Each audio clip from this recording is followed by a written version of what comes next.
This is STARS member Chris Redfield, and you're listening to the Biohazard Bros podcast.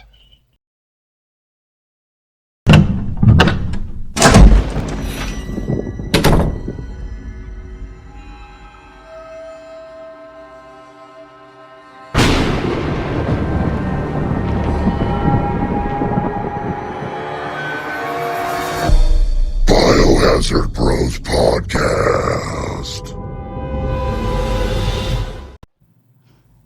Welcome back, fellow survivors, to another special episode of the Biohazard Bros podcast. I am your host, Kenjira80, along with my partner, Colin255. And today we have a very huge episode for you guys, because in the house we have two very special guests. Our first guest is the director of the George A. Romero Resident Evil documentary about the movie that was never made. That never came to fruition. And along for the ride, we have a man who needs no introduction, Charlie Kraslavsky, Chris Redfield himself. Hell yeah. Welcome to the show, guys. We really appreciate you coming on and giving us your time. Bran, you made this documentary because you wanted the world to know about what happened with George Romero and the movie he was slated to write and direct that never got to be. So you felt compelled to make this documentary. What led you to that, and why? Why was that like such a thing that you felt you had to do? Well, really, a lot of it started after George's passing. He was the director that inspired me to want to make movies. And, looking at, I was always fascinated by his Resident Evil concept. I read every article back in the day. I remember reading the first review of the screenplay. I remember when the screenplay leaked, I was printing the thing out and reading the page multiple times while I waited for the next page to get printed off. So I was always fascinated by what could have been. And after he passed away, it just grew into something that, I wanted to tell. I wanted to celebrate his legacy and his connection to Resident Evil. Mm-hmm.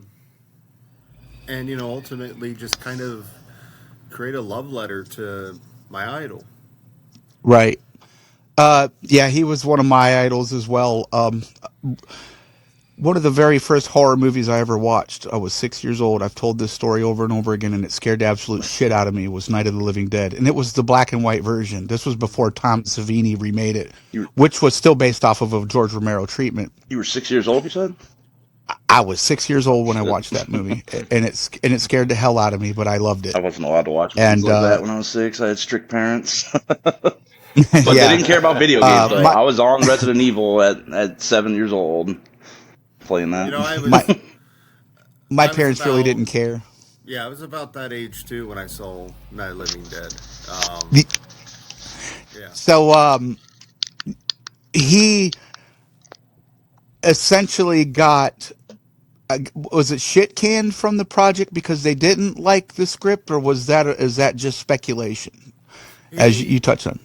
Well, they more or less told him that it wasn't the kind of film they wanted to make. There was disagreements over the gore, the excessive gore, and one of the fascinating things is you can look at, because I've read Alan McElroy's treatment or screenplay, and I read George's, and then of course we've seen the Paul W.S. Anderson film, and you can see the elements between the three writers, and you can kind of read between the lines to see what sort of producer notes there were, the kind of concept they were going for.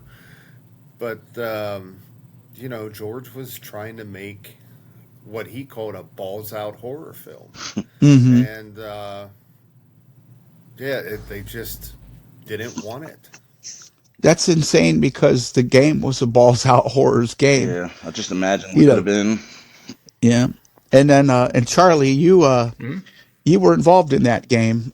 Famously, you played a certain little character that people may or may not know. Minor character, Little small character. Yes. Chris Redfield. Legendary Chris Redfield. Yeah, you played him in the live action role, and you were also in the documentary talking about it. It was good to see you in that. How has it been for you being back in this space? Like learning after 28 years that Resident Evil was so huge and have all these fans all over the world. How does it feel to kind of have your comeuppance? How does this feel for you?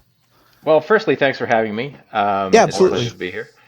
And yeah, so I gather that you've probably heard me talk about it before, and so that's how you surmised that I didn't actually know I was part of Resident Evil until I think it was about 2018, just through this set of circumstances where when we filmed those scenes, the title was Biohazard, which that's still what they call it in Japan. Biohazard. Yeah. Yes. And that was kind of towards the end of my acting career in Japan, which was kind of like from about the early 90s until about I was about maybe I left Japan. I think it was like April '96, and so years later, I remember seeing the first film come out and going, "Gosh, this looks really familiar." Yeah. But it threw me because here's this character named Alice, and I was like, "This must just be, it must just be inspired by Biohazard." Right. And so I still didn't put it together then. And yeah, it wasn't until fans kind of tracked me down on Facebook around 2018 that I finally put it together. Yeah. And I still didn't really think of it as such a big deal at that point. I was just like, oh, okay, well, that's cool. But then kind of, in the subsequent year or so, more and more people were contacting me, and I kind of started to understand through talking to people the full scope of it, and what a long running, well loved franchise it is of not just the video games and movies, but all these other comic books, board games, and it's just huge. Yeah. And yeah, that board game is pretty fantastic. I have it written. Oh, that's right. I forgot. Yeah, you have a game. And I think, I think Brandon contacted me by email around the same times I started getting involved with the Keeper's Diary with Andrew Solo, and then through his efforts, we ended up getting connected with the guys in Germany, and also the Residents of Evil, and it just kind of slowly grew. And I, was passionate about being an actor back then in the 90s, and just kind of I put it behind me, when I left Japan, and I kind of dabbled in it, more or less as a hobby after that, just a little bit. But I'd kind of just accepted the fact that, it's a 1 in a million chance to make it as an actor. And I had given it my shot, is how I saw it. Because in Japan, I kind of had this niche. I was born and raised there. I speak the language, Yes. and I was actually working for a talent agency, not just as talent, but I was working there as a manager. And I was basically just working every day. Like, I didn't take a day off. I was working 7 days a week. I was either on set or taking people to auditions, interpreting for them on set. And I loved it. It was like a really, as I look back on it, it was like, wow, that was the time of my life. I was like really, really living then. It was like so fun. Like it wasn't a job. It wasn't work. And so now that I'm kind of, in a sense, back on the scene a little bit, through these projects, it's really kind of stirred that passion for me again. And I really want to get involved in acting. Ultimately, I'd love to do even more, like even, be a producer or director. That's kind of what I was dreaming about, when I dropped out of college. But I think that's every aspiring actor's like, I dropped out of college. Yeah. I was young, and just having too much fun, and just kind of followed. I was just I'm one of these people who just kind of goes with the punches, goes with the flow kind of a person, and college just wasn't the place for me at that age. Now, So how old I'm were you whenever happy you? to be on I the was scene. just about to ask that. Yeah, how old were you whenever you did? were. Whenever you acted Chris Redfield? When we filmed those scenes, that would have been in 1995. I think it was like right around my birthday, which is in August. So I think I Oh was wow, I'm either. an August baby too. Oh yeah, I'm August 14th. I'm August 19. 14th as well. We're both What? Leos. Oh Wow. my Good Yeah, God, God! the same we day. have the same birthday. Get down. Happy birthday. 1968, which coincidentally is when Night of the Living Dead came out. Yeah. But So I was either 25 or 26. Either it was Oh, you before were or young. after my Okay. birthday. I don't remember exactly. Yeah, I think they were going pretty close to what our real ages were, what they published in the game for our Yeah, character. Yeah. I think it that was makes sense. different by like a year or two. Yeah, but pretty close though. Nice. Makes sense. Yeah. So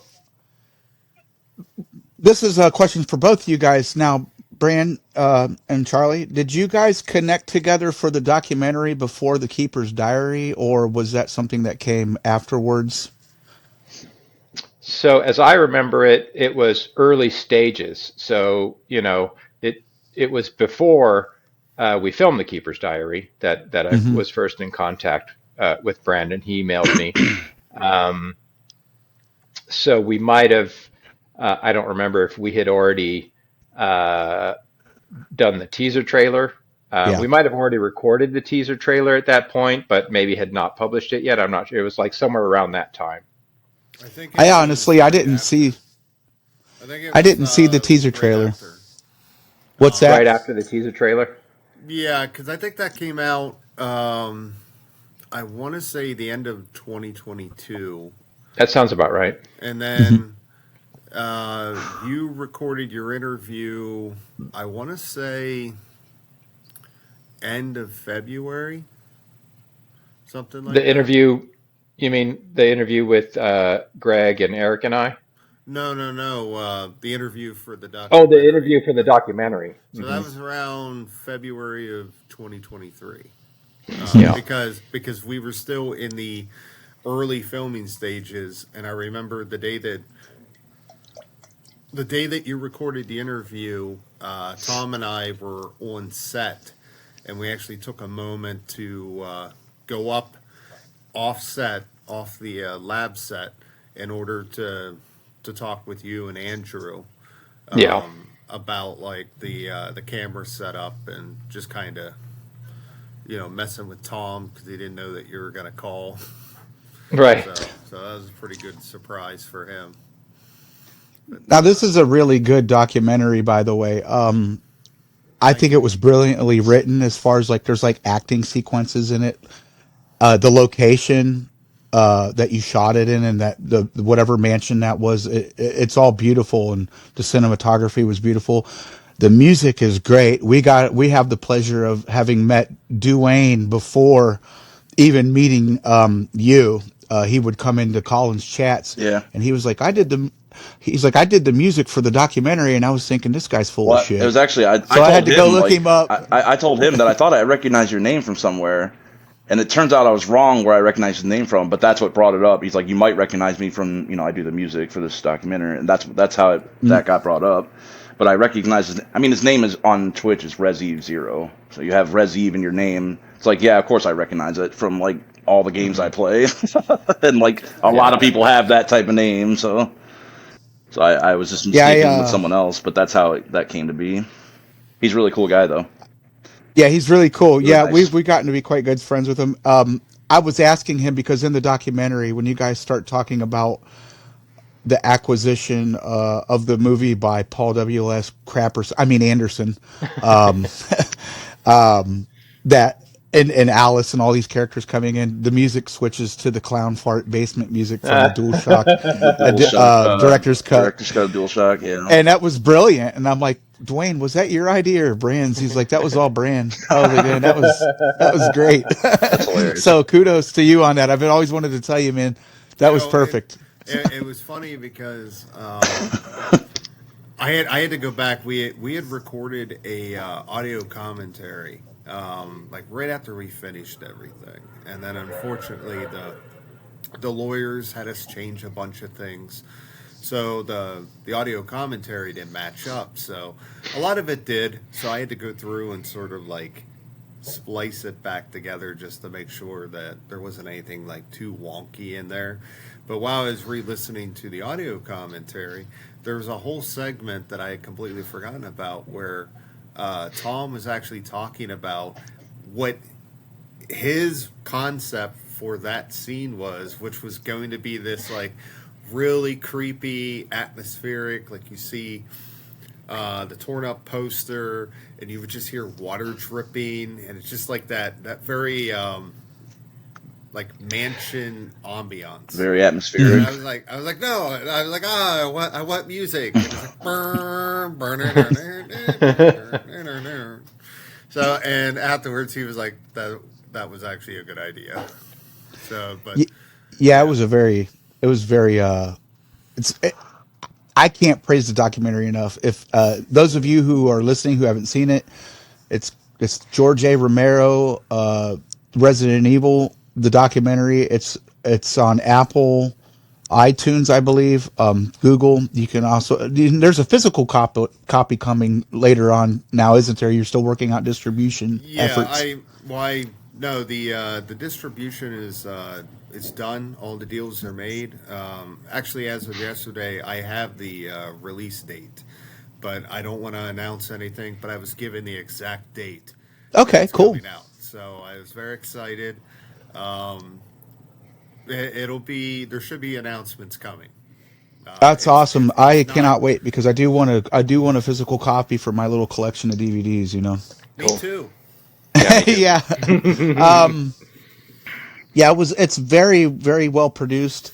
Your vision is impeccable as far as trying to make it look and feel like Resident Evil. What I like the most about it is how you have the little nuances, like the fight, like all the like the things, like the dialogue is written as if it was in a like a file, and then you even have the page really turning sounds. Yeah. And it's really, really good. It just tickled me pink to see how close you kept it to the actual game. Yeah. There's like a lot of like really small things throughout. Like I think some of it was cut back, but you can see like in the background of some shots, you can see herbs. You can see there's like one part where there's a shot and you see a scrapbook, and it's photos from like that we had licensing for, which was like the Biohazard 2 commercial. But the scrapbook was meant to be the scrapbook from the very first game. Yeah. Except we replaced it with articles and things that we had permission to use for the documentary. But you know that was kind of the idea was I didn't want it to just be a bunch of spliced together interviews, you know, black backdrop and just spliced together footage. Like I really did want to try and at least give a feel. Go all out. Oh yeah. Yeah, like you're going back into the mansion and it's been 25 years, you know, and you're going to explore this mansion and find all this evidence, you know, just like the video game. Yeah. Yeah. So I, you know, we did what budget could allow, but you know, I'm very happy with it. just because it gives you like a little taste of what the atmosphere could be. Yeah. And we tried to give it like a little bit more grounded look, and tried to shoot it in a the cinematographer Tom Robinault. He was trying to mimic certain shots that maybe Romero would do at times. Yeah. And then also, like, we just tried to keep the spirit of George Romero within the production with, being creative.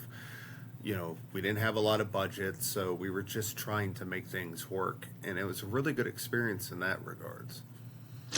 Yeah, moreover than just the visuals and the cinematography of the documentary, the knowledge and information, not with just Resident Evil, the video game, but with George Romero's legacy, his start into movies, and just everything is very comprehensive. Your knowledge is very it's very erudite, for lack of a better term, and like with horror movies and George Romero and Resident Evil. And it's just, if anybody really wants to know the true facts of what happened with that whole situation, this documentary is for you, because it's almost become legendary or mystical at this point, like the movie that could have been. And I know that there's a treatment out there floating around, it can be read on the internet. Now, how accurate that is, only those directly involved, or maybe even yourself, would know, about that treatment. I've heard, I think it was Romby talk about it in the documentary. This whole treatment, was really, honestly, it had its quirks, but it was a hell of a lot better than what we got with Paul W.S. Anderson, I must say, it was okay for what it was, but it kind of just got away from the spirit of what Resident Evil was. And the man who really would have gotten that was George Romero. Well, looking at the various scripts, the one things to keep in mind was George was fighting against the studio who was telling him, "Hey, change this, change that. We want these changes. You have to include these things." And he was constantly fighting back. But at the same time, George came from the independent film world, where he would continually revise things. I was listening in on a conversation with Jim Saranella at a Living Dead weekend. So he was talking to someone else, and I just happened to be nearby. But he was talking about the screenplays for Night of the Living Dead, the original. And you can go to the archive in Pittsburgh and read the original scripts, including a version of the script that has like George's handwritten notes all over it as he's changing things on the fly and rewriting new scenes and deleting things. And the final film is much different than what the very first treatment was for that film. The general concept was there, but a lot of it changed. And a lot of that was through a lot of improv, a lot of input from the various crew members, and them just realizing kind of partway through the process of what kind of film they wanted to make. And you can see that continue throughout George's career. So for those that don't necessarily like a script that George wrote for Resident Evil, it's still only he would know ultimately what he would have done. Yeah. Yes, exactly. It would have changed through the casting process, through the filming, through the editing, and but I think it would have been somewhat more or less what he was trying to get at, which was, going through the mansion with the game characters, with the game monsters, and more or less going through the events of the game, and that's pretty much what the script has. Well, there's we talked about this a little bit via text. There is a what is it, about a 10-minute version of this commercial that he did floating around out there somewhere that nobody can seem to find. That would probably be a real good template of what George Romero would have been capable of with Resident Evil. Yeah, there's a longer version. I'm still working on. See, it's not that no one can find it. Like, we know where it's at. Okay. It's in two places. One is in Japan. It's probably with the company that owns all the footage, which I did Yeah. communicate during the development of the documentary. Unfortunately, I just couldn't get access to the footage, but I had long discussions with, having a liaison from Capcom acting on my behalf to coordinate and communicate with this media company that owns the footage. Hmm. But then it's also with one of the people that worked on the commercial. And it's not that they can't find it. Well, it's buried. Yeah. Unfortunately, you're going back, almost 30 years. It's 28 years at this point, and they're just trying to find it.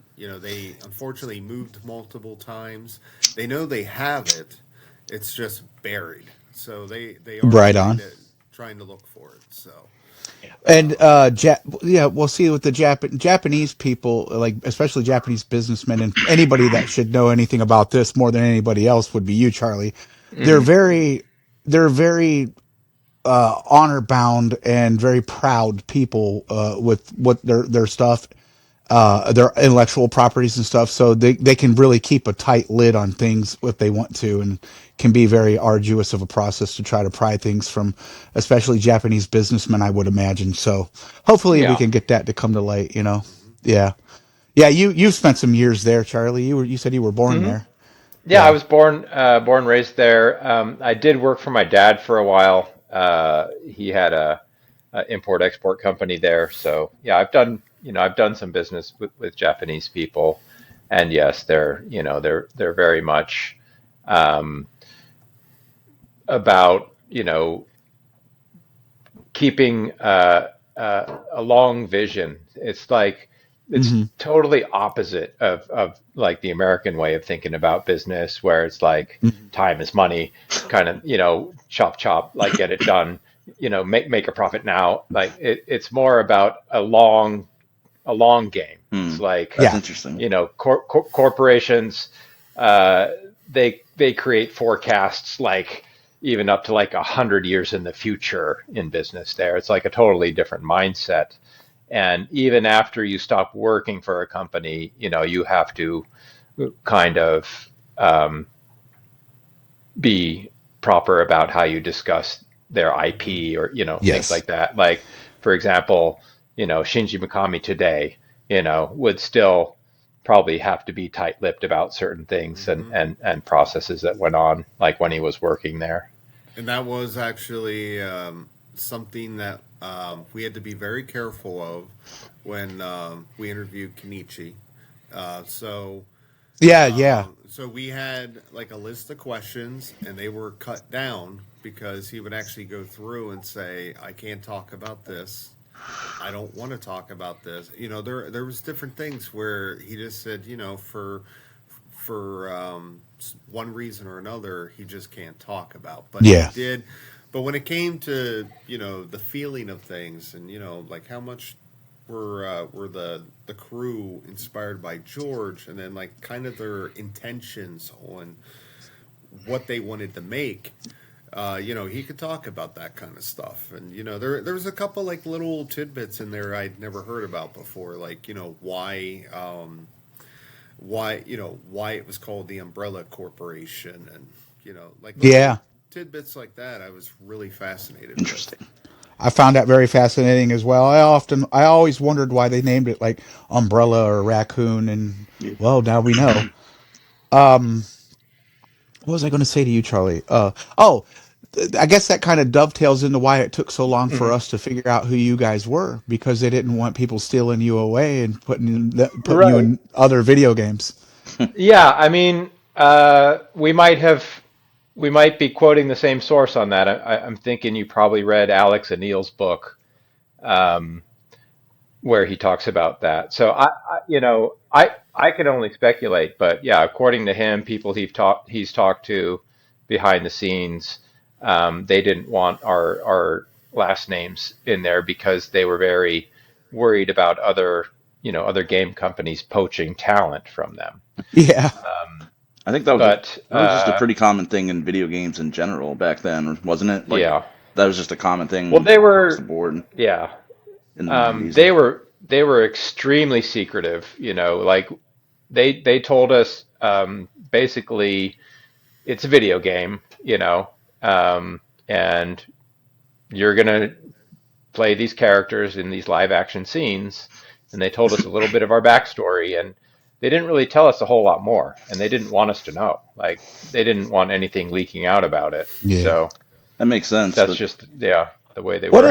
a fantastic life you must have led to live. Hmm. I tell you what, I would love to live in Japan, especially Tokyo.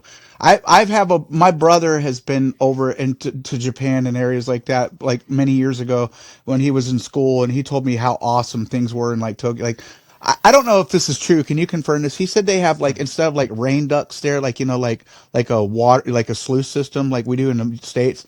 They do have like something like that in Tokyo, but there's like koi fish in it because they eat all the grime and dirt out. Is that That I'm not aware of. that you're not aware of? Yeah. Maybe I might be mistaken on something he said.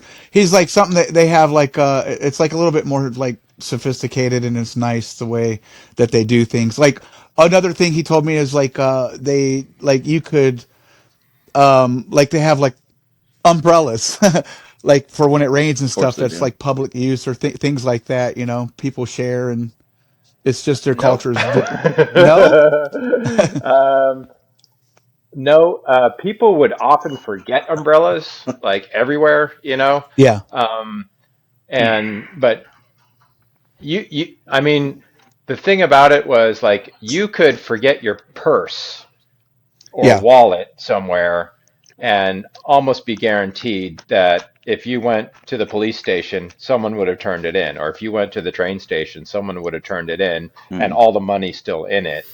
Okay, maybe Like, that's along the lines of what he was saying, something like yeah. that. Like, yeah. Like I said, it's been about 20 years since we talked about that, his experience down Hmm. there, but yeah. Everything is, I mean, I can mostly only speak about Tokyo. That's where I spent the bulk of my time. But, everything is incredibly clean, immaculate, Yeah. That's Like another thing he said, yeah. you've got a city like Tokyo. It's basically the same kind of climate as New York City, like hot and Hmm. humid all summer long. And if you've ever been to New York in the summertime, all you smell is like the rotting garbage in the dumpsters everywhere. And, Yeah. nothing like that in Tokyo. Everything is cleaned, and people clean up after themselves. Like if you own a business, you're out there like hosing down the sidewalk and the street in front of your business. And I think they do have somewhat of a homeless problem these days. Although, like when I grew up, there wasn't really a Yeah. problem like that at all. Um, but it's nothing compared to what's happening in big cities in the U.S. I'm not surprised, a bit surprised by that at all. This is a culture of people that, from what I understand, like it's like respectful to take your shoes off before you enter a Hmm. household there. So Yeah. and that's the average thinking. You guys filmed the opening sequence for that video game right in downtown Tokyo. I saw that you posted pictures of the dry riverbed. Greg told us that we had Greg on the show not long Hmm. ago. As a matter of fact, he sent us some things. Yeah, he was a great guy. Oh, cool. Yeah, Super cool yeah, he guy. sent us a little bit Nice. of merchandise, and he's become quite the friend of the show. I think I took And one he of was Cool. telling us that you guys were out there filming, but you had no idea what the hell you guys were doing. You were just confused as all get Hmm. up. Yeah. That was real. It was real cute. Yeah, I was there from about March until the middle of May this year, just taking care of some things for my dad. And I went to try and find the location where we originally filmed.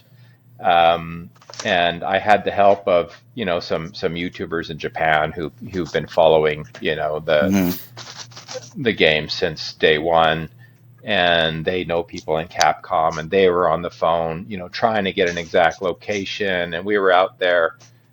So the location was um, right near Futago Tamagawa Station, and it was, yeah, somewhere like near the river. Um, and it was like a grassy, like a downhill slope. And so I was Mhm. out there. It was like a pouring rain, like pouring down rain that day. And I was out there with my friend Biol and looking for it. And we kind of, I think we narrowed it down to about Oh, that's really, maybe like a 1 mile, like a 1 mile radius. that's cool. Yeah. But it's I mean, probably 30 years changed is a so long time much. to think Yeah. back. Yeah. Things can Yeah. change, especially like geographically in 30 Yeah, years. it So was like an abandoned, some kind of an industrial building, like maybe a warehouse or something, and it was Mm. abandoned. And so the interior shot in the, in the corridor, the very first thing you see where I'm going down the corridor, and then you get the close up of my eye, Yeah. that was at the same location in that abandoned warehouse. And that's then interesting. the outside of that business was that grassy slope that had like a little downward slope, and there was like a chain link fence, like barbed wire fence, like facing where the river was. And so I was kind of looking at the terrain and kind of, I was like, well, it looks kind of like that kind of a slope, but there was nothing there anymore. So whatever was there probably just got, um, bought back by the city and made part of, like, I think it's just kind of like a city park there now. They have like lots of areas where you can barbecue, and, they've kind of like really prettied it up, that area. Hmm. Now, did Oh, they could. I was gonna Oh, go ahead, Brian. for that opening, I forget what you call them, but Opening the cutscene. teaser for Yeah, like the menu screen. yeah, they usually have there's a term for it, attraction mode. For the attraction, like 15-second footage that they did of you with your eye and stuff. The hallway that you're going through, was that something built just for No, that was it just that actually yeah, existed within that industrial building? I was actually curious yeah, about that that was too. just yeah, that was just the hallway in that building. I mean, they might have done some set dressing to it before we got there, but I don't know. Like when we got there, it was Mm. all ready to shoot. Nice. And so I'm guessing they probably just brought some garbage and stuff in there to make it look, more decrepit. But yeah, it was mostly just what was already there, I think. It's And, funny they that were on a tight budget. So, it's funny that that hallway does not exist within the original game, but then they added it in the remake. oh, I didn't know that. Really, I didn't. Is that the hallway where you are It's Oh. it's it's the new after you area. see the first zombie? Yeah, when you That's go through, Yeah. you'll see I it's didn't. the only hallway that has an arch, Oh and my then they have a God. stairwell. I never. right No past it. shit. I never picked up on that. Holy That was that's shit. the hallway from the first game's cutscene, like opening demo thing. That's I mean, it's That's not wild. 1-to-1, but I mean, But it's as close it's as they could get it. it's very interesting that that's what that they is. chose Yeah, that is very to interesting. have, like an archway into that stairwell, and it Well, was, I've often said it, man. Japanese people are usually geniuses, man. I mean, you know what I mean? When it comes to like doing things like that, they are they're clever. there were certain things that with the original game that they would fix with the remake, like if you actually look at the I believe it's where you go down in into Trevor's grave in the original game, and the stairwell that exits the kitchen up to the first floor, they do not match. You could layer the maps on top of one another. They do not line up correctly. So if you ever wonder why the remake basement changed the layout, it was so that architecturally it would match the entry That area yeah, of the that basement. makes sense. Absolutely. And this is a question that's bothered the piss out of me for I 30 know what you're years, gonna and ask. I guess I don't know if you can answer this, Charlie. Hmm. I don't have a computer handy. I could show you a But picture, but maybe you said you played your own you've game. You played the played game through at it least once, right? at least Yeah, once. I played it, and it was kind of like just Eric and Greg and we just kept passing the I saw controller that. to one I another watched because that video. we had Yeah. no idea what we were doing. So in But the game, when you choose your character and also mhm. in the menu screen for your inventory, there's a picture of a guy. Oh, okay, yeah. I think Is I know what that you mean. you or no? Like in the menu. I think they must have just photoshopped that later because I don't remember them taking a photo Because for that. that ain't you. It It's doesn't look not. like me that much. Yeah. I've zoomed. It looks like what it looks like. It looks like if I asked AI to make me a picture of Matthew Fox cosplaying as Charlie Kraslavsky, Matthew Hmm. and Fox. Is that the guy from yeah, Lost? Played in the guy Lost? from Bone Tomahawk. Oh. You ever seen that movie? I've seen that. Yeah, That's a good ass movie, by the way. The it guy is a from good Bone movie. Tomahawk. Yeah. Anyway, yeah, I've often wondered that for 30 years. Like, that's not the dude Well, that plays him in the intro And movie. yeah, and there's like other screens that I had no idea about, like the results screen with the bridge in the Oh, background. yeah.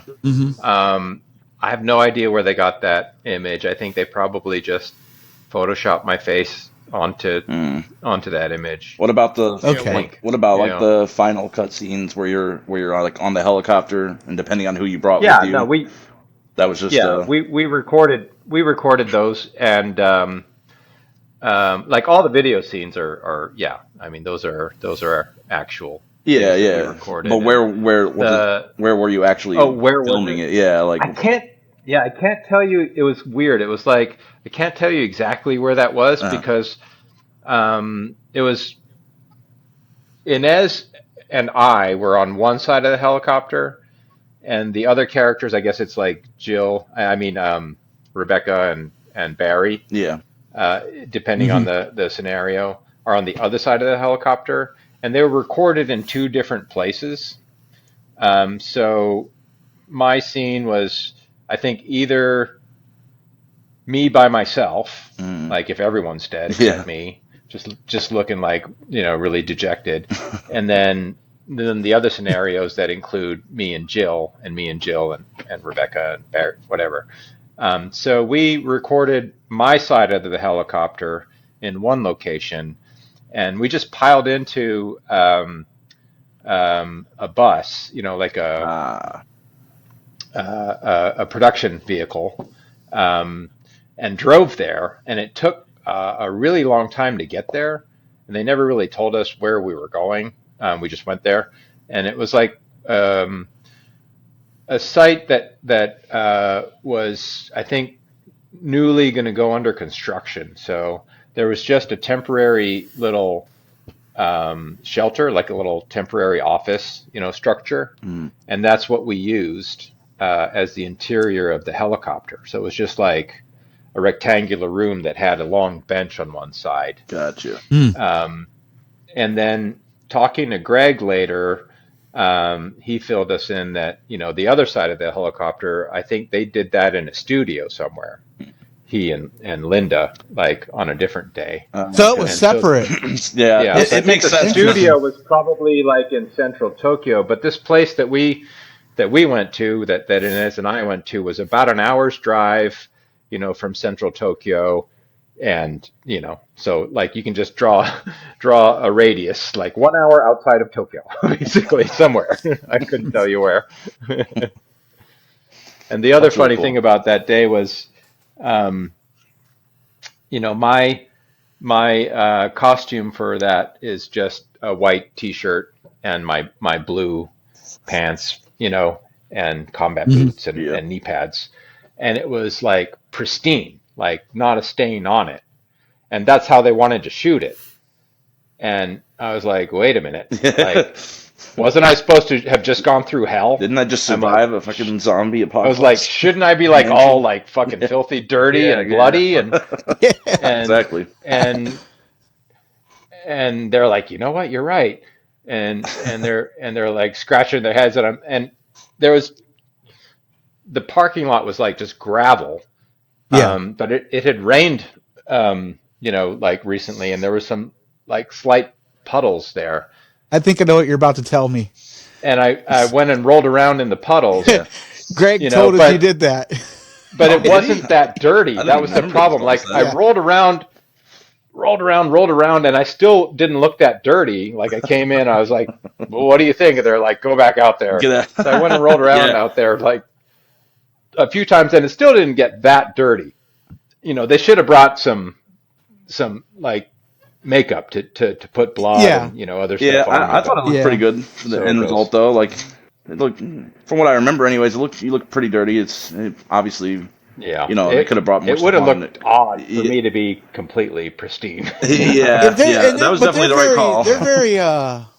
they're very funny. They're very not funny's not the word, but like conservative about like showing imagery of gore and stuff. From what I understand, especially if you go back to with the Resident Evil 2 commercial, they had to use black blood instead of red because of like That censorship must have been a purposes. lesson they learned from the first game, because I think they wanted to go really gory in the first game. Yeah. And it's probably Yeah. the lesson learned where they had to make all these different versions from And there's so much more talk the back different then markets. of like video Yeah. game Hell, violence and stuff. And Yeah, because they're When the not si- that squeamish about violence, on television. They're very modest about nudity and sex. I mean, Yeah. for the most part, like they Yeah. don't show genitalia, and they're kind of they're actually very open about sexuality as a culture and all the various different kinds of fetishes and all that kind of stuff. But they just Interesting. they don't show it much on media. Right. And my understanding is that it has a lot to do with the fact that they lost World War II, and Douglas MacArthur rewrote their constitution, and that was one of the things that he included in it. And it's kind of a funny recollection of that, because my brother and I, we used to buy Playboy and Penthouse. Well, he would buy the Playboy and Penthouse magazines, and I would steal them from under his bed. But all the private parts were manually scratched out, Of each prior to publication. Yeah, no, they would import the American Penthouse Playboy magazines, and then it was somebody's job, probably in customs somewhere, to manually scratch. what a crazy job. Could you imagine being the person whose job is that? Yeah, that's my what we were job. joking about. Can you imagine being that guy? Maybe if he was a serial killer, he would enjoy doing it. I don't know. Or I was thinking it's probably some religious nut. Yeah. You were going to say something, Bran?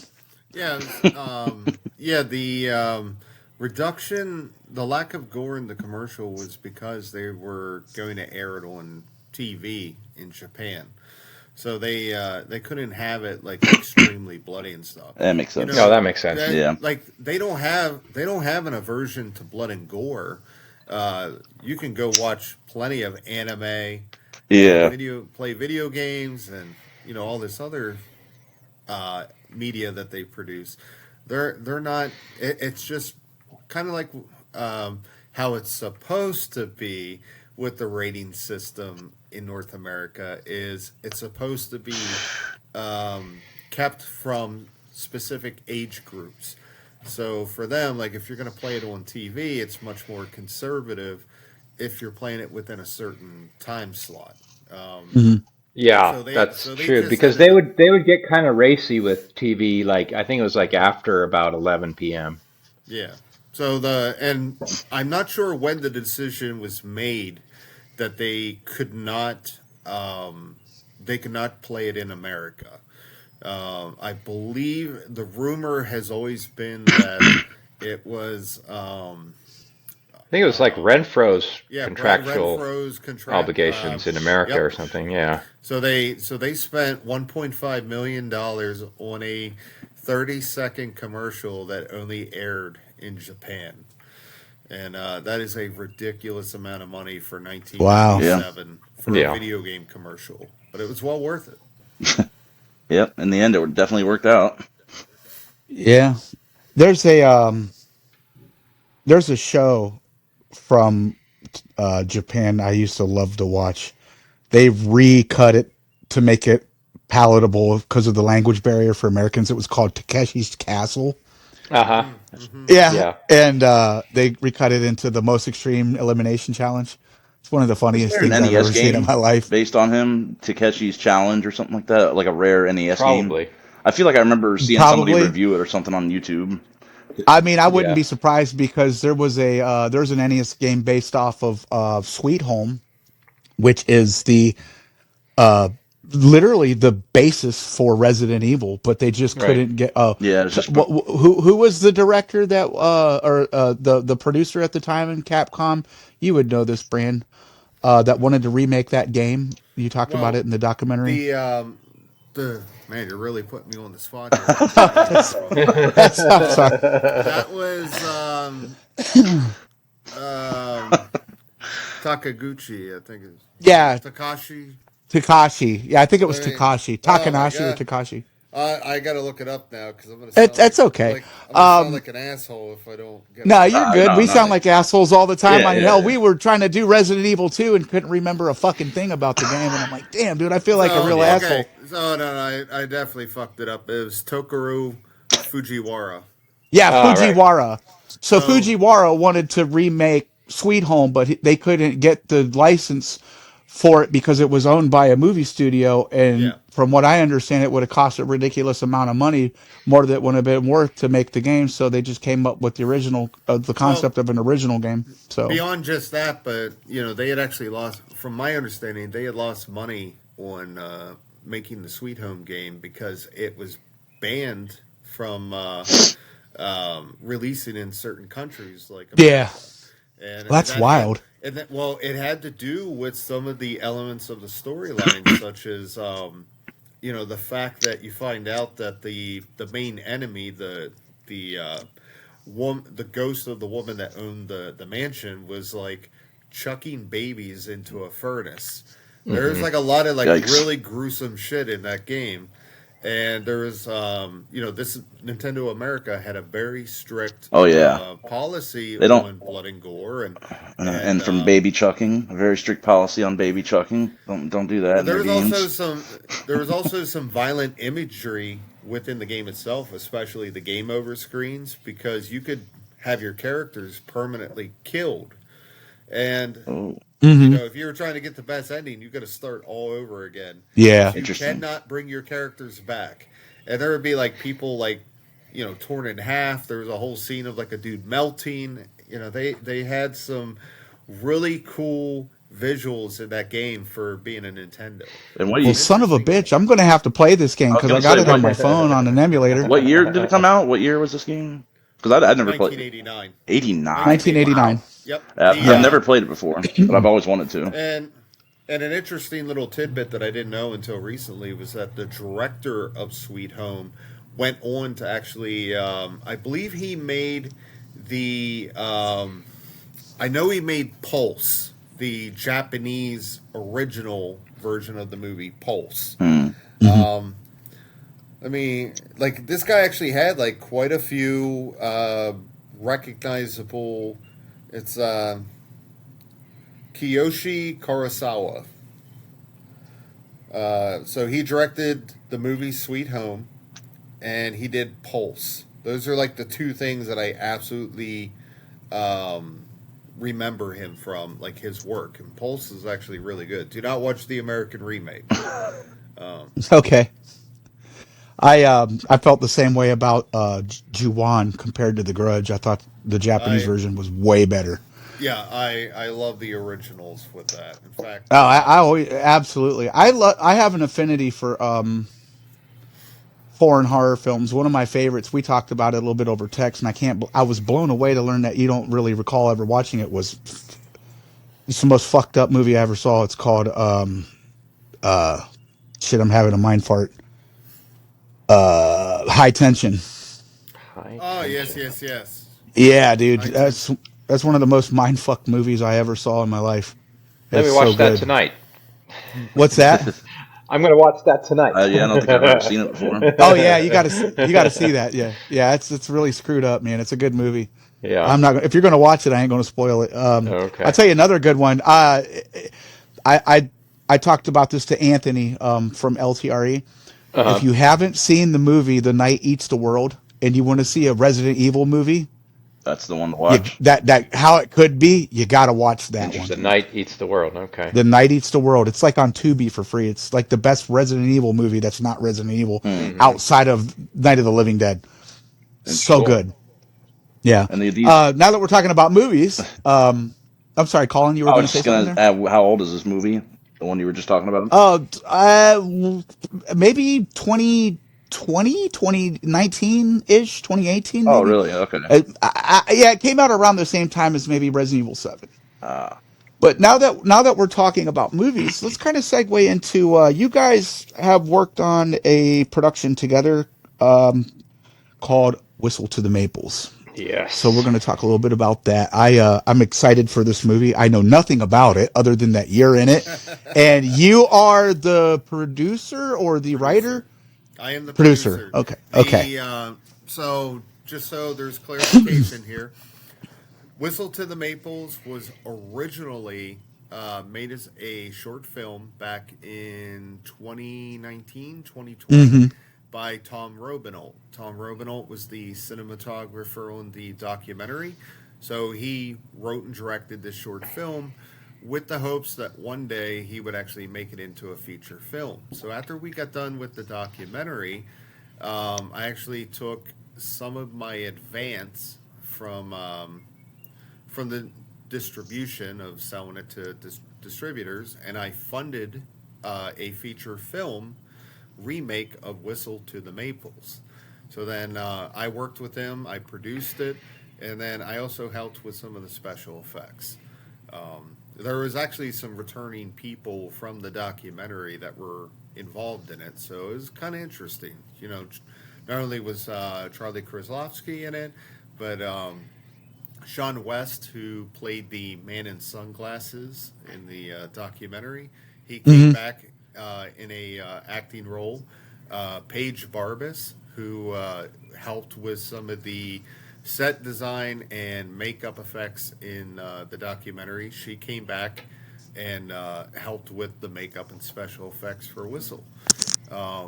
Forget if there was anyone else. Someone will probably be watching this and be like screaming, like, "You Right. forgot about me!" You forgot about me.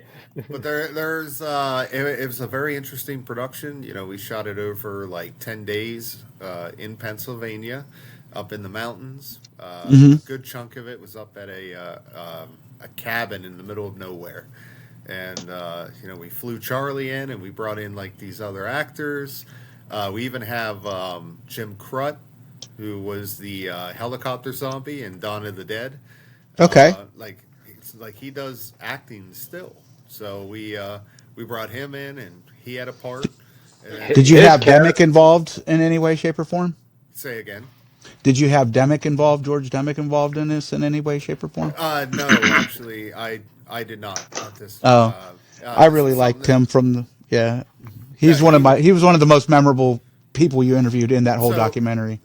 So I became friends with Demick before I even did the documentary. I met him at Living Dead Weekend, which is held annually at the Monroeville Mall outside of Yeah. Pittsburgh, where they shot Dawn of the Dead.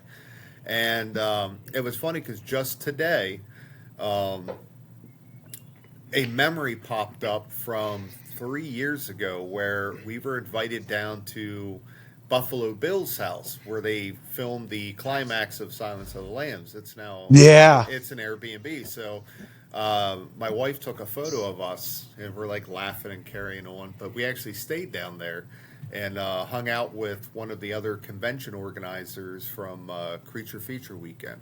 So it was a really like interesting thing. But I became very close to him and talked to him about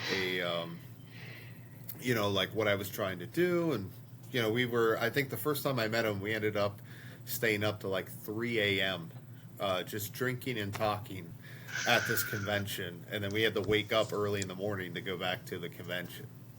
But really nice guy. He really is. And he is, he was close friends with George Romero for decades. And He was. he told his story. You could hear it in the voice. He had to fight back tears just trying to talk to him. And when he's like talking about how he fucking sobbed, every time I hear him say that, because I listen to the documentary quite often at work, as you know, it makes me want to cry, dude. So it was very rough on set doing the interview because I had to ask him the question and he knew it was coming and it was a rough interview because of that, and of course, he understood the purpose and like why he was being asked. It wasn't like a gotcha, like came out of thin air, but it really hurt me to have to like ask him that question. But I think the fact that we could kind of get everyone who was close to George expressing that emotion, showing that he's a real human being. Yeah. So. More so than anybody that I can think of in the Hollywood space, because he wasn't really that much of a Hollywood guy. Very down to earth. You guys are like this whole Pittsburgh area scene thing. It's kind of like the second Hollywood, but it's not. And a lot of that's owed to George Romero, if not all of it. So, getting back to the Whistle to the Maples now, are you allowed to like talk about any, spoiler free, of course, what this movie, what it entails? What is this about? What do we prepare, set the table for us for what we get to be introduced to with this film? I haven't really seen the short film that you're talking about. So, Whistle to the Maples tells two different stories that are intertwined. That's all taking place in the same area. You see, like, these characters kind of living within certain spaces. So, like, there's scenes where the one character comes into the diner and then it shifts focus to, Charlie's character. But the main story is about a man named Jack who buys a cabin in the middle of nowhere. He wants to get away from the world. And one day he gets visited by the former owner. And the former owner wants his cabin back. The problem is the former owner's been dead for 30 years. Wow. And Charlie plays a despicable man named Carl, who's a scumbag. This is not, trust me, this is one of those moments where if you go in thinking you're going to see Chris Redfield again, Oh no! That's what I started no, thinking. it's the complete opposite. Yep. Oh shit! It really makes Albert Wesker look like morally gray. Morally gray Albert. Holy shit! So Carl Holy is. So Carl is a very interesting character. I know Charlie had a lot of fun playing him, and Yeah, it was a lot of fun. so he is this scumbag who has taken a younger individual under his wing. So he's that guy who that older guy that provides beer and cigarettes for teenagers kind of guy. But he's taken. I was thinking wisdom in my mind that you were going to say. Sorry. So he's taken this other person under his wing. And is trying to con him into like, this is how we get money. Yeah. Fuck the system. We're gonna. So he's a little notch below Woody Harrelson's character in Natural Born Killers, is what you're trying to say. He's very much a psychopath. So you get to see how these two stories intertwine and how they connect together, and it's I would describe it as almost like rustic horror. Because that's an interesting term. Because what do you mean by rustic horror? Well, it's you're kind of on the edge of a small town, so it excuse me. So it was all filmed in and around the Milton, Pennsylvania area.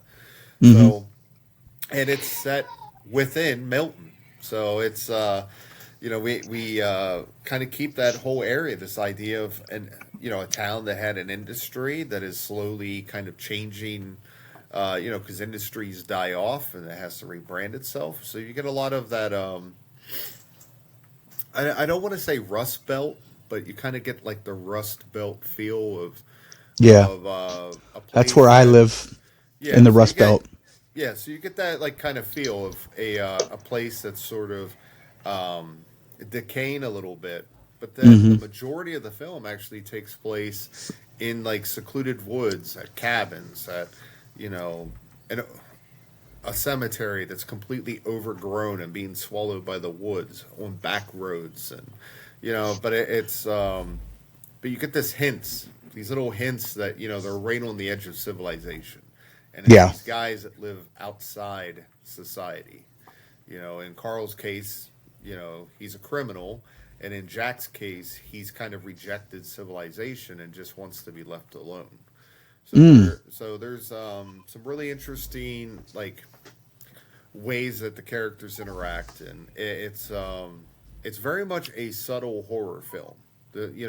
There is gore in it, but it's not like a typical jump scare. I wouldn't quite say it's A24, but it's kind of in that same vein where if you're just expecting, a bunch of monsters or Night of the Living Dead or, just constant action, that's not this movie, but it's like a creeping dread as characters' actions slowly kind of push them to kind of like an inevitable doom. So Gotcha. So it Sounds very It interesting, does sound actually. interesting. Yeah, sounds very interesting.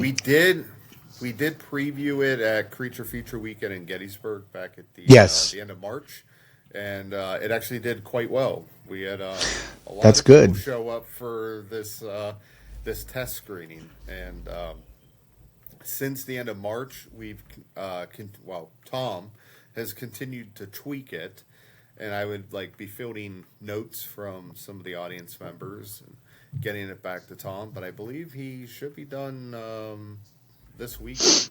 He's Okay. down to the little nitty gritty of fine tuning the music and getting the last little bits done on it. So I'm very happy that it's almost done, because we have a lot of different distributors that are wanting to buy this thing. So Yeah. we got to start putting the bids out there to see.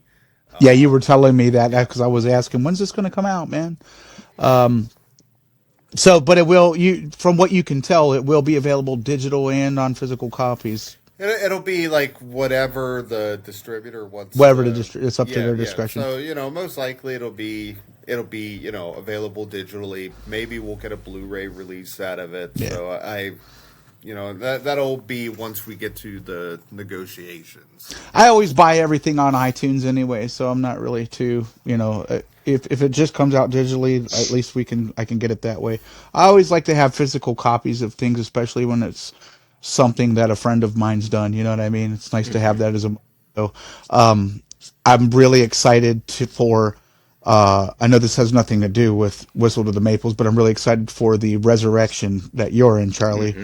I really hope that really gets off the ground, because I want a physical copy of The Keeper's Diary, because it comes as one of the perks. So Yeah, you can it's get nice both. to have that. Yeah. What's that? Yeah, you get both. That's the most yeah. popular perk. I think we sold about Yeah, 200 that's already. That's one of the one I backed for. Yeah, with That's Resurrection. the one I backed and for. The I wanted Keeper's to Diary. do.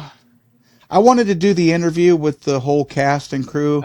But my father was going to pay for that, but I'm still waiting on him to send me the money, and I'm starting to wonder if he's even going to do it now. And I'm like, okay, well. Is he kind of like a Carl? What's that? Have some beer and Is your dad cigarettes, kind of but like a Carl? Yeah. Yeah. Well, my dad's, he got in a horrible car accident. So he's all, I'm sorry. Yeah. No, it's okay. Technically it was his fault, I said, man, you shouldn't drive like an asshole. But, anyway, he's in a horrible car accident. He's waiting on an insurance check, and I gotcha. God knows when they're going to send it. So that's the problem. Right. That's the holdup. But, I really am looking forward to both of these projects, and I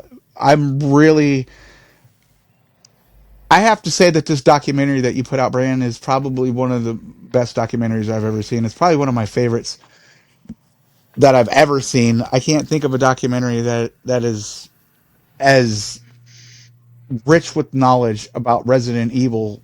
It even taught me things that I didn't even know about the game or the history of the game. Not just that, but also with George Romero and his involvement, because it's been a lingering mystery for 20 years, if not 20, 22 years. There's actually stuff that we learned about the video game that we weren't even able to put into the documentary for legal reasons. Yeah, wow, that Because, sucks, dude. But oh well, well, you you know. know, it's, you kind of need multiple sources to back up your claims. And, Hmm. we had the same legal firm as what South Park does. So, so those lawyers were really good at their job at making sure that we were legally cleared. We actually have signed paperwork that states that everything you see in here is legally cleared for release. So, I can't complain because we're very well protected, and they did an amazing job. Now, in the moment, was it frustrating? Sure, because you put together this project, and then you're here like making all these edits and being told like certain things you can't include in it. But at the end of the day, it allowed us to get released, so I can't Hmm. can't complain. Now, whenever you made this, and you had people like Charlie and all them in it, did you have to travel to them, or did you bring them to you? It really depended. Like Tom and I got most of the interviews ourselves because they lived near Pittsburgh or they traveled in. There were a few Yeah, that traveled in for Living Dead weekend, and we got their interviews while they were there. yeah, because In the case, I'm sorry. in the case of like Charlie and John Wrightson and a few others, Andrew Sallow, who directed The Keeper's Diary, he actually traveled out to California and actually got those for us. And then Mhm. for the interviews that were in Japan, Nice. yeah, and for the interviews that were in Japan, we That actually was what I was wondering. I was about to ask about. we contacted Temple University in Tokyo, and some of their best film students were actually paid to go and get these interviews. So they interviewed Alex, they interviewed Norman, and they interviewed Kenichi, and absolutely blown away by them. They were Hmm. awesome. The Yeah, they were absolutely amazing. So Nice. um, I love their work. And then I'm trying to think if we had. There were a few others that we had gotten that unfortunately we couldn't add into the documentary. I think there was like 5 or 6 interviews that didn't make it, including Greg. We had. Greg Smith. Mhm. Barry Oh, Burton. nice. So yeah, Barry Burton. so at the Where's time, Barry? we had, Charlie and I had quickly become friends. So when we finally got a chance to edit everything together, we were putting Charlie in, but then we were told to cut some of Charlie out as part of the editing process because I think the first cut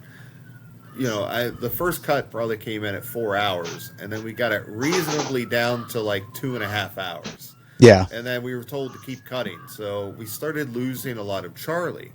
Well, Greg has a lot of the same information that Charlie does. And it was like, well, if we cut any more of Charlie, he's going to be like a blink and you miss it. Yeah. And there I mean, he were practically almost was in this. Mhm. There's like only a couple portions, and where some he's even saying anything. and some of that was because things got slimmed down because we had to meet a runtime, and that Yeah. was one of the unfortunate things. So that's we're going to go back through and actually do an expanded version, and my goal was to try and get more of Charlie in there and then move Yeah. things around and hopefully get Greg in there because we You were, did. that's what you were saying earlier in the conversation. You're going to be putting out a longer version, a director's cut, if you will, of this interview.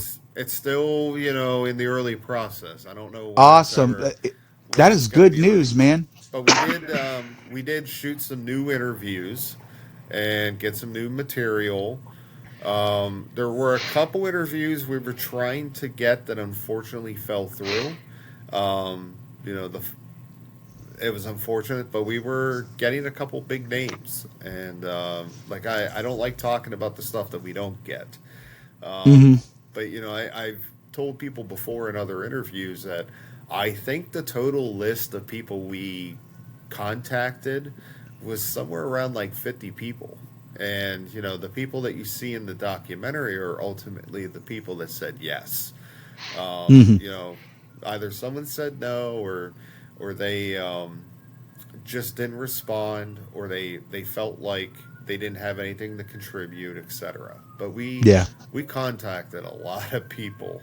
But I'm very proud of what we managed to do on a very little budget. This was fan made. Everyone Yes. that worked on the production was either a fan of George Romero, a fan of Resident Evil, or both. And I guess the one thing that I can say that I absolutely love, I guess in a chance to boast, is that this is probably the first official fan-made production. Like, because it's licensed from Capcom. We had a license with Capcom. Yeah, I heard you talking about that. That's really cool. Yeah. I remember you telling a story on the Resident Evil podcast to Neptune and the Batman and them about how you guys got rained out when you were working on sets for the documentary. Like you were painting a dresser or a drawer, and it ended up raining on it and washing all the stain.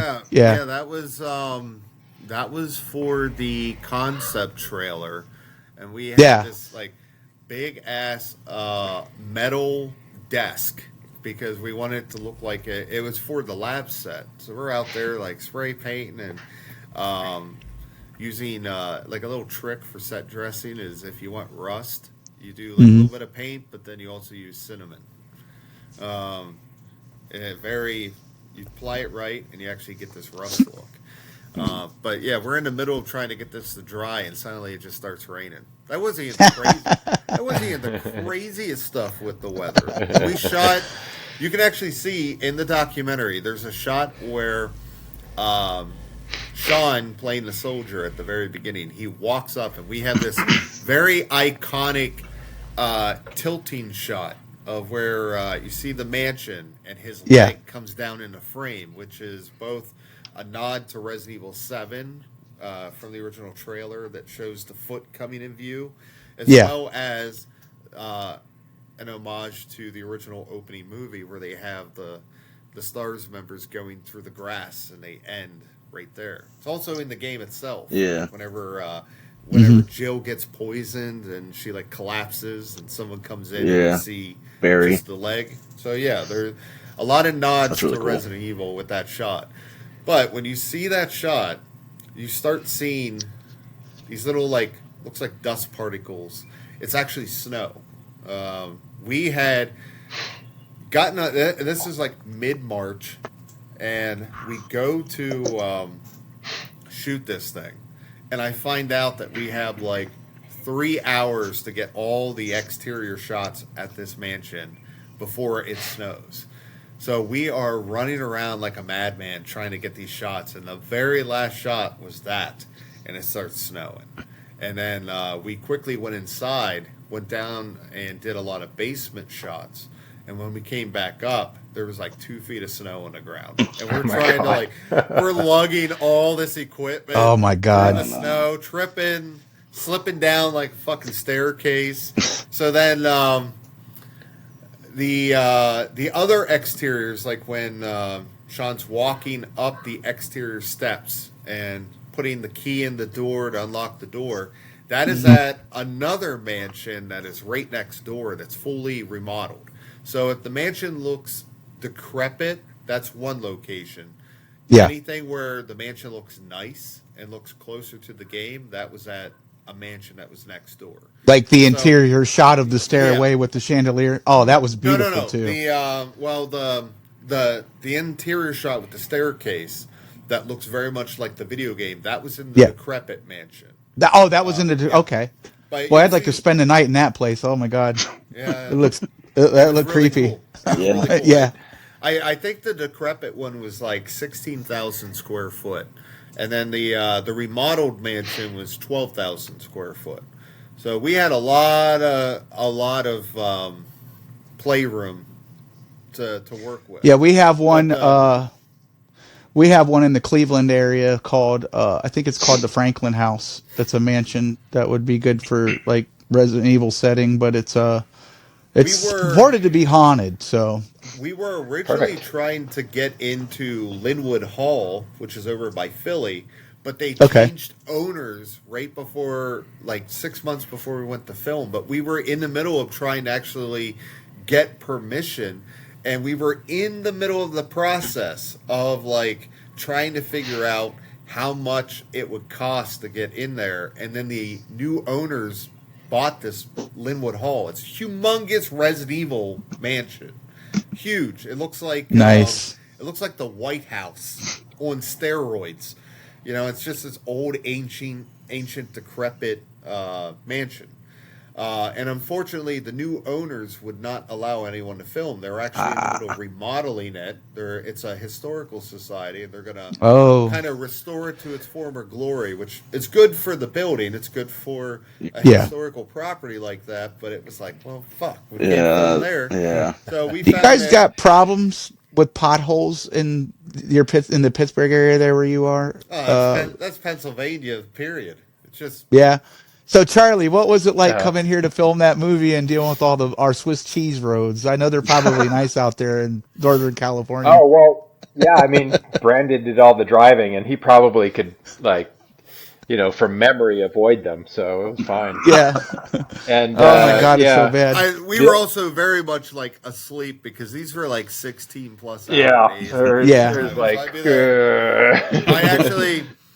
I was trying to save production money by driving us back and forth. So, the Chris Redfield was like living at my house for several days before finally it was like, that's cool. I actually was, he had finally gotten to the point where he's like, I think I'm gonna get a room because like, he just wanted to like, start staying there because it was like a long ass ride. It was like 90 minutes one way from the set. I was really impressed by how nice the gas stations are there. It's like a full service restaurant inside the gas station. Oh yeah, we got a bunch of those. Yeah. We don't have that in California. Yeah, we're also all fat. It's like a restaurant. I pick them up and I'm just like, brr. We have a one's called Sheets. You can go in there and fill up your tank. You guys got those, and you can get a made to order sandwich, a milkshake. Yeah, it was awesome. Cigarettes, beer, all the goodies. Yeah, we would go in and be like, I need breakfast. I'd have like huge breakfast stuff that I'd be eating. I want my coffee, But no, it was toward the end where I was like, okay, Charlie, you stay here at the hotel so you get some sleep. I'm gonna still try and drive home. And I'm like, I remember driving, and it's like a long highway to get to my house. And I just remember like driving, and then I think the next thing I was like on a beach. And I'm like, oh, this is great. Like the sun's shining. I'm like, oh man, it's so relaxing. Water's lapping at my feet, and I was like, wait a second, wasn't I shooting a fucking movie? And I like wake up and I'm like, oh my God. And I did like a thing where I slam on the brakes and like just slid into a parking lot. And I was like swung into a parking space, put it in a park, shut it off, and I was like, I think I'm gonna sleep. Yeah, you probably should catch a disease. So then, thank goodness. So I went home and like packed a bag, and I'm like, I'm staying at a hotel for the last 3 nights. Yeah, because there's no fucking way I can. I was dying. Yeah, so, thank God you were safe on that. But no, I actually wanted to touch up on something I was talking about with the sure the exterior staircase. So. That was shot the second night at the mansions. We were there for 3 nights, and the second night, it like snowed again. So then we had to actually clear all that snow off the porch and steps, and we did it just enough where just outside of frame, it was like 2 feet of snow, and it was like, Sean, just walk up the steps, and that's what he did. And then we did a close-up of him, like, putting the key in the door. It didn't actually work, but it was probably like this one or something, but it was a mansion key. It was like the shield key or something. And it does the... And I think the way we did it was he was supposed to just keep it in there because it can't actually unlock the door and just turn your hand. Right. But he kept, like, missing it. He'd be like, oh, fuck. I don't know how many shots we had. It's like, dude, we got to do this. So we did this like super close up shot, and I was like, give me the glove. And I like put on the glove, and I'm like, here we go. And I was like, and I nailed it like the first shot. It was like, yeah, right in. Acted like I was turning it, and then that was it. And I think I'm not sure how close it actually was, because obviously I got all this shit on my hands, tattoos and stuff. So I think we actually like cheated, and it's like one of the shots where the sleeves of the jacket are actually down. Like I actually just had one arm in a sleeve with this military glove on, just like doing the quick insert, and it was just to cover up the tattoos. So there's like all these like little continuity errors that I see, and I'm like, we always critique our work. Yeah, I understand that. Every time, like I did a video of me drawing the Nemesis, and I'm looking at it afterwards, like, man, that's a crap drawing. But I get that, and it's very. Did you notice his cameo in the documentary? It was very like a Hitchcock kind of a cameo. I did, but I've watched it in full. I've watched it once, but every subsequent, I've listened to it on my headphones. I've only watched it once. I don't know. I think it was JJ that actually leaked it. But I actually played the zombie. Okay. Oh, really? So that the head turn zombie. The classic. Yeah. That was you. That was Brandon. Wow. I did not know that. So I didn't. No I didn't beard. want credit. Yeah. So I didn't want credit. I didn't want credit for it at the time. So if you look at the credit for the zombie, it's credited as Martin Crackhorn. Wow. Which is from the video game. Will, yeah. Yeah, the researcher's will. Yeah. So we had an actor that was originally planning to do it, and then Paige was going to do the special effects. Well, something had come up, I forget what, but she wasn't able to make set. And I was like, oh shit, well, Craig, who's the other FX artist, he was going to play the zombie because he could still like help out applying the makeup and help Paige, and it would like expedite the process. And it was like, well, shit. We can't. I was like, well, fuck it. I'll be the zombie. I'm like, I'll just shave it. So I shaved my entire beard off that morning. Oh shit! And then I've seen a picture of you on your Facebook with your shaven face. That must have been around that time. Yeah. So I shaved my beard without Tom and everyone else knowing, and I just drive to Craig's house, and we're there for like 4 hours, and he's applying the makeup. And the longest part was actually doing the hands. He had requested these zombie prosthetics for the hands, and they were sold out. So he contacted the company that makes them and said, can you get these made? So they must have like did them like super fast, and they did not like kiln right. So when we get them, he applies everything and starts painting them, and they start bleeding pink. And it was like, oh my God, I have pink hands now, not pale. He's trying to do pale. So it took like 2 hours of constantly painting and drying his hands to get enough material on that they would not bleed. And, but he applied all this makeup, his like brow pieces. And, actually, I don't even think he did like a brow piece. He did for like the first time we tried it. But he was like, man, your like brow is so pronounced, that it's like, it already looks like you already look half dead, Yeah. You got like these sunken in eyes. Well, what a hell of a thing to say to somebody. Hey, it works. But you can see, like, I already have like pretty good sunken sockets. So he puts on this nose piece in here, which allowed it to look like my nose was rotting. And he applied a couple other pieces, and then I like put in all this blood, and it looks like I'm already rotting away. And then I had these like hand prosthetics that made it look like my nails are receding back. And that's me. So like I'm there like wearing his suit, like burial suit costume that's all rotting away, and I just did the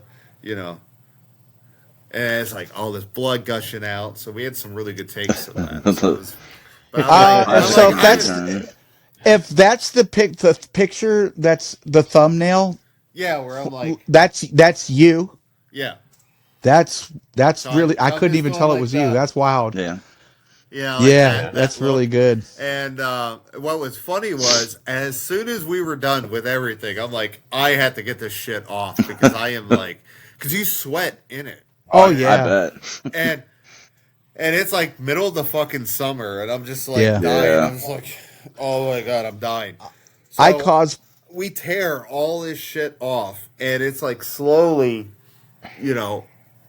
revealing my face. And the first thing that Tom said, because I showed up to set in makeup, so it's just like you're not recognizing it. So as soon as I take all of it off, and it's like now me clean shaven, he's like, put it back on. I don't like it. like it looks too weird. Like everyone sees me with a beard. Yeah. And then it's like, it's too weird. It's too weird. That's what beard guys get that a lot. You don't completely. Yeah, you don't look like you. All of a sudden. Yeah. So hell, he's like, no, I don't like this. You probably, like most of us, I used to have a long beard, and as soon as I shave it, because I ain't got no chin, I look like a whole new person. I could literally walk in, rob a bank with a full beard, shave the beard, and they wouldn't even know who did it. Yeah. After that time, I'm like, I'm done.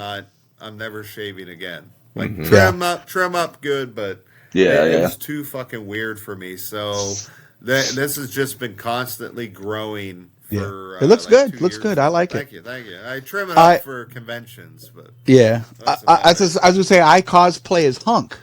Okay. I have a legit. I know you've seen it. You're friends with Grim Reaper. That's me, Grim Reaper. By the way, Charlie. Yep. When I reached out to you, that's my Hunk cosplay, and it is hot as fuck when you wear that stuff. I can imagine. Yeah. Oh, I can't hardly deal with it.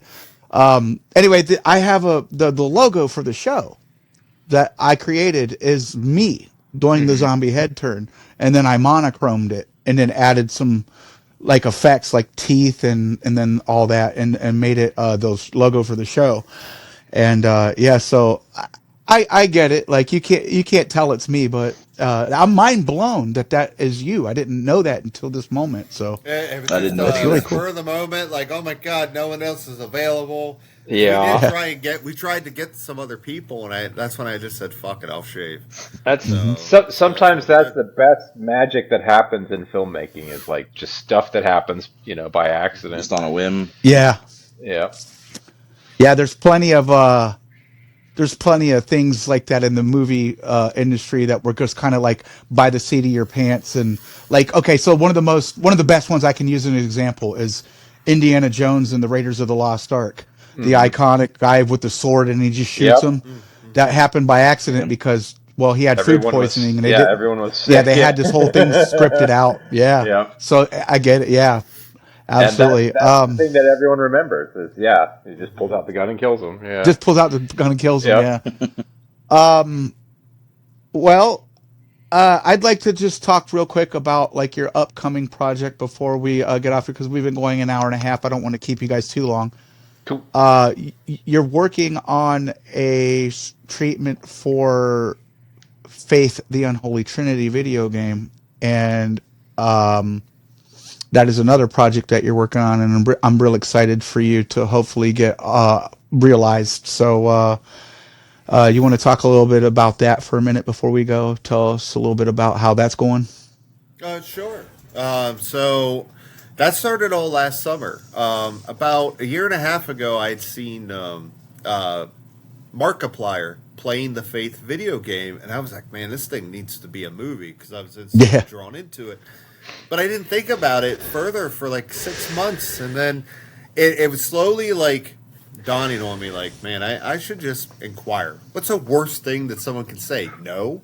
I had actually inquired on rights of other video games, and I got pretty far with one of them.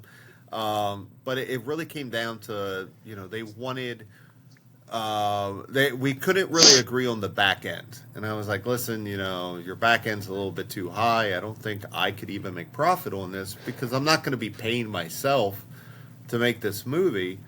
So I need something there to, make some profit. And, if there's investors, they're going to want pieces of the profit. And I think it's going to be too much. But there were a couple others that I'd inquired on. One, the rights were already sold. And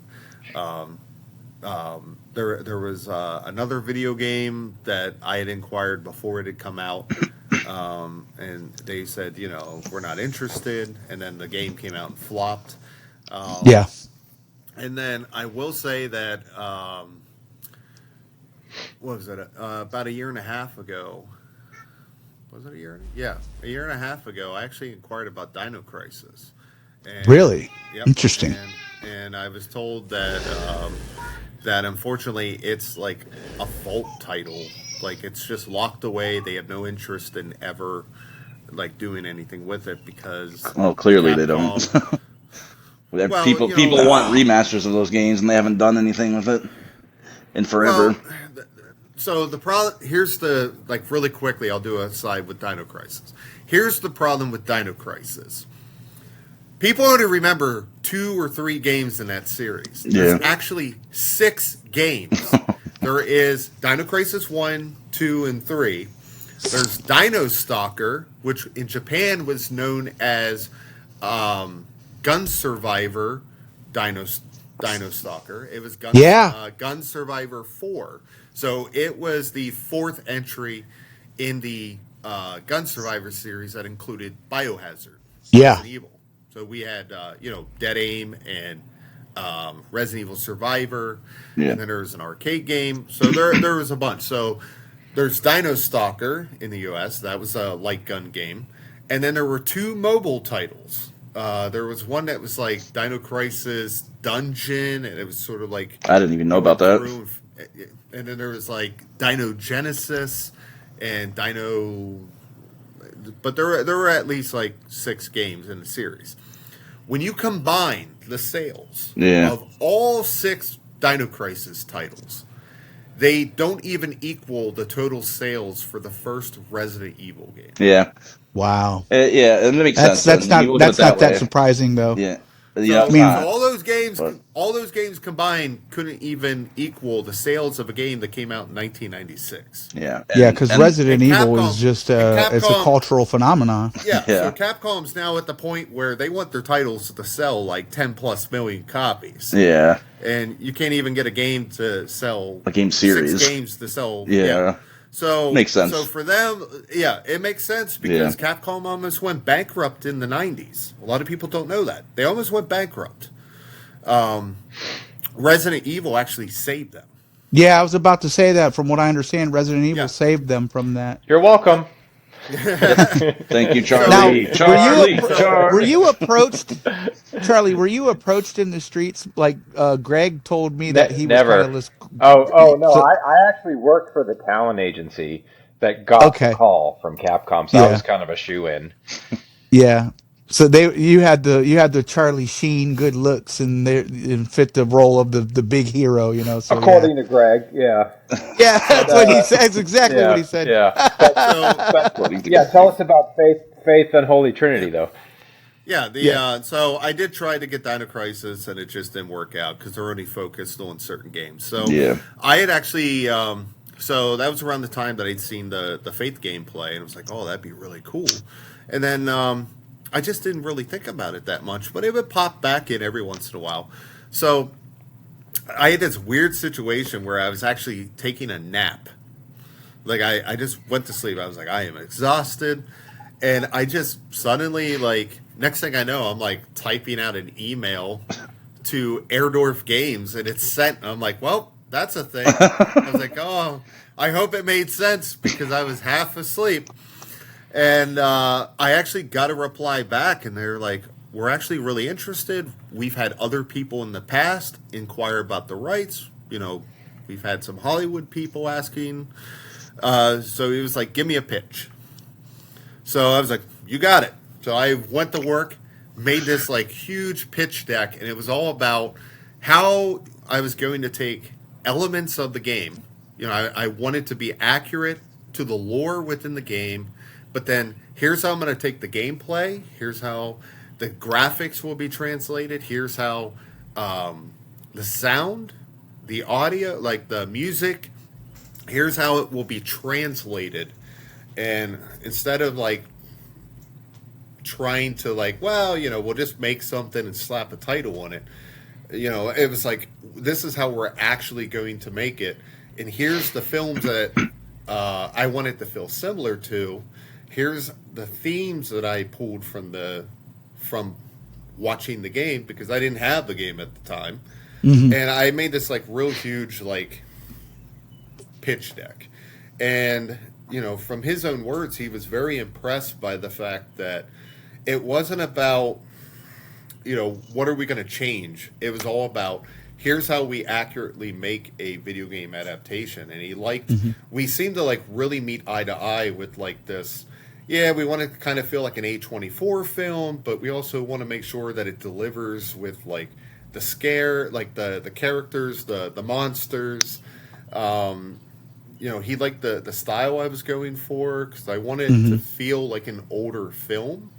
That's a style that Tom and I are into. Like, we don't like the slick 4K look, that a lot of movies go for. We love film grain. We love analog. So it was like, we're going to do a lot of analog. We wanted to have, I suggested like maybe a synth / chiptune score, like nods to chiptune, but it's mostly like synthwave, like very Carpenter-esque, John Carpenter type score.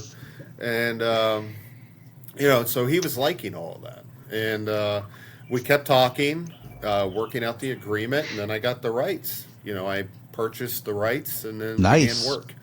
So, and it was right on the cusp of like meeting all these like really wild people, that it was like, okay, anyone interested in working with me? And that's where it went. So a lot of it really had to do with, when you listen to someone like George Demick talk, or, anyone else that's worked with him, it's like they always feel like they owe their careers to George Romero. And I knew that feeling because I showed Erdorf, the creator of Faith, I showed him the documentary, and he came back quite impressed, and I got the rights. And I was like, man, even I owe George Romero, the fact that I got these rights. Yeah. Because it was the documentary, it was the subject matter on George. Here he is. He's, as of July this year, it'll be 8 years since he passed away. Oh my God! It seems like just yesterday too. It's been almost 8 years, and he's still not only inspiring people, but I owe my career to him. Absolutely. We all owe a lot to him. Without George Romero, we don't get to Resident Evil, and I think a lot of that is owed to him. So Yeah. Your documentary made me like wish I could have known him, in person. It like it taught me so much about how he was such a warm man, like how he connected so much, with the people around him, and it made me wish I wish I had the chance to not only meet him but like work with him. That would have been a dream. Yeah, because what I understand about him through not just your documentary, but like people who talk about him that knew him, he was a man of the people. Like, he had a connection with the people he worked with on films, and if somebody had an idea, he was never one to be like, oh, who the fuck are you? He would be like, let's hear it, because if it's better than what I have, we'll use it, Yep. And that's something that you don't see, especially a lot with screenwriting and a lot of Hollywood types. That's really cool that George Romero was really like very open and receptive to like input. So. But yeah, I would have loved to have met him myself. I mean, I'm only 2 hours away from Pittsburgh, if that. So. I guess at any time I could have come to Monroeville Mall, while he was still alive, because I'm sure he would have been there. But hell, I'll be honest with you, I didn't even know that was a thing until I started meeting you guys, and started learning more about like this culture that is in Pittsburgh with horror movies and stuff. And I was kind of the same way. I was reminiscing over the weekend there because they just had Living Dead weekend, and Yeah. I was trying to figure out like how did I start going there, and I Yeah. realized it was starting work on the documentary. Then I see the articles about the George A. Romero archives at the University of Pittsburgh that they were getting ready to catalog everything. And they had all the screenplays. So I'm like, well, I want to go check that out. And then it was saying that it was in cooperation with the George A. Romero Foundation. So I'm like, what the hell's that? So I researched that. And then I realized they had a podcast. So I started listening to that. And then I became friends with Matt Blasi, who ended up being interviewed for the documentary, and Eric Kent. They were the co-hosts at the time. They branched out since then and have a couple different shows on their channel.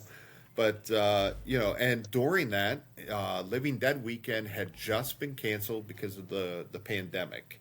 And the archives weren't even able to be opened. I had to wait like 18 months to get into the archives.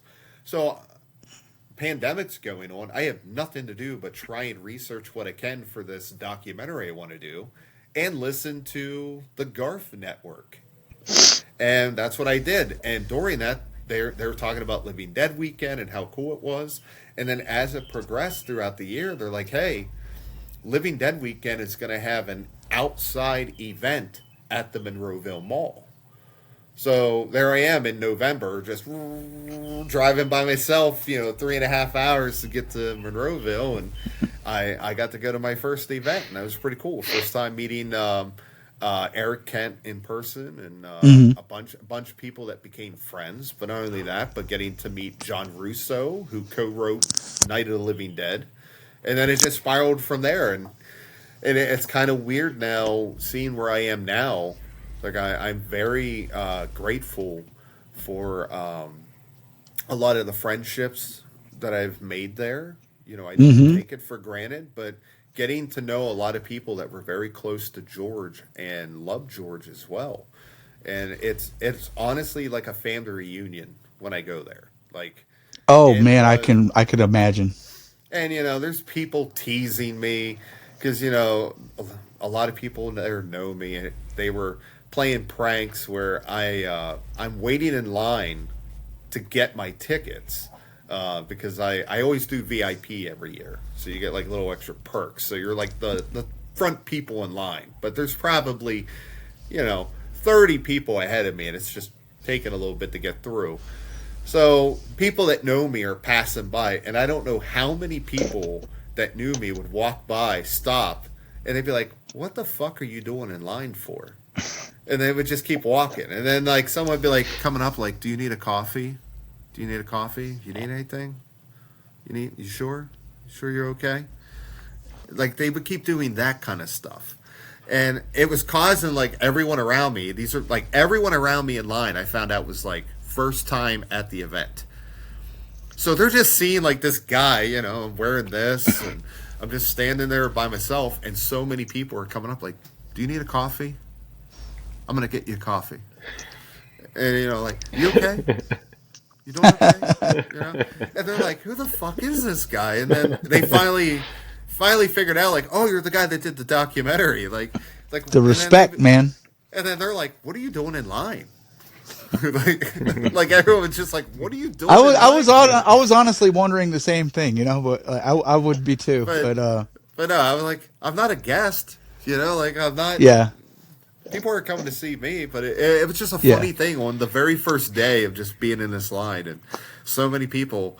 And at one point, I like yelled at someone. I was like, "You're the third fucking people to ask me if I need a coffee." Like, okay, fine. They really must have thought you were thirsty. Yeah, I would love to go check that out because some of my favorite movies, actually, my most favorite movie outside of the Indiana Jones trilogy, the original, the good one, is Night of the Living Dead. I also loved, and it doesn't get talked about enough with Flowers, is Diary of the Dead. I think it was a brilliant fucking movie, and for some reason, it's not held in as high regard as it's like Dawn of the Dead or Night of the Living Dead, its earlier counterparts. But it was a fantastic movie, and the vision of George Romero was insanely unique. Because nobody had seen anything like Night of the Living Dead in the time that it was dropped. Now, here's a little bit of a tidbit. I didn't realize or know that George Romero actually did a documentary on O.J. Simpson. Mm-hmm. Yeah, that's crazy to me. I just learned that doing research for this podcast. That was part of the Winners series that he did in the 70s, if I remember. I've never actually seen it. See, George has a lot of different work outside of his films because, you know, he could the first thing he ever shot professionally was segments of Mr. Rogers' Neighborhood for PBS. And I think the very first thing he ever shot was Mr. Rogers gets a tonsillectomy. And it's funny because I saw it as a kid. Yeah. You know, Mr. Rogers. It's crazy. Out of Pittsburgh, and you know, before we started here, I was talking about the amusement park and how that was supposed to be like one of those public awareness type projects where it deals with the subject matter, and in that case, it was ageism. So George Romero turned into this like very surreal, dreamlike nightmare. Like hour-long thing, and I think it was only shown once on television back in the 70s and never shown again because it was just kind of dark and creepy. And you know, of course, the George A. Romero Foundation found it and got it put on Shudder, and it's out on Blu-ray. So the amusement park is a really cool watch. I'll have to check that out. Yeah, and the graphic novel looks amazing. Yes. That Ryan Carr and what's the other guy's name? Jeff Whitehead. Jeff Whitehead, yeah. So definitely pick it up. It just came out officially yesterday. They had some copies at Living Dead Weekend. So I got Jeff Whitehead, the writer, to sign it. And then when I see Ryan did the posters for the documentary. I'm going to have him sign it as well. Because, you know, Ryan's an awesome guy. And I'm very, very proud of him. Because, you know, that was released through John Carpenter's comic label. So it was really neat to see. You know, it even says John Carpenter presents. And, I'm gonna have to go look for that. That's you were showing that before the show. Yeah, beautiful artwork inside. Like it's not, you know, like your typical like monthly Marvel Comics issue. Yeah, like, this is all hand drawn, beautiful artwork, and it's really great. Yeah, I don't know if you can see, but I definitely, my other love is comics. I love Batman and the Joker are two of my favorite things, man. Yep. So I'm a big into comic books too, but my it's only rivaled by my love for Resident Evil. But anyway, Resident Evil above all else. Yeah, you guys have been real generous to come on here. Absolutely. Yeah, we're reaching 2 hours. I know that you guys are busy, especially probably you, Charlie, with a lot of things going on with Resurrection and all that stuff, and your projects as well, Bran. You know, all the screenwriting that you have going on and stuff. Like I said, we really appreciate you guys coming on. Of course, yeah. You guys, listeners can see the documentary George A. Romero's Resident Evil on Apple iTunes, Google. I think it's YouTube, Google Play. They call it. I don't know. I'm on Apple anyway. And you could probably get it through other various distributions. I don't know who else, but Charlie's going to be hopefully in the Resurrection of Biohazard story. The Indiegogo for that is still live right now. We had a little bit of a snafu, but it's okay because we're getting back up to where we are. A little bit of a gut punch, but we're getting back up there. If you would like to back that, I will leave a link to the Indiegogo in the show notes. For those of you on Spotify, for those on YouTube, you can just click on the link. It'll take you to the webpage. Anyway, guys, thanks for listening. This has been an amazing episode with the Biohazard Bros. I'm Kenjira80. You can find me on YouTube at Kenjira 1980 and my partner Colin BFG255 on Twitch, and Colin Colin 255 on YouTube. Yep. That's with 2 L's. Yep. And don't hang up yet, guys. We'll say our goodbyes offline. And hey, thanks for tuning in, guys. We'll catch you next time on the Biohazard Bros podcast. Take care.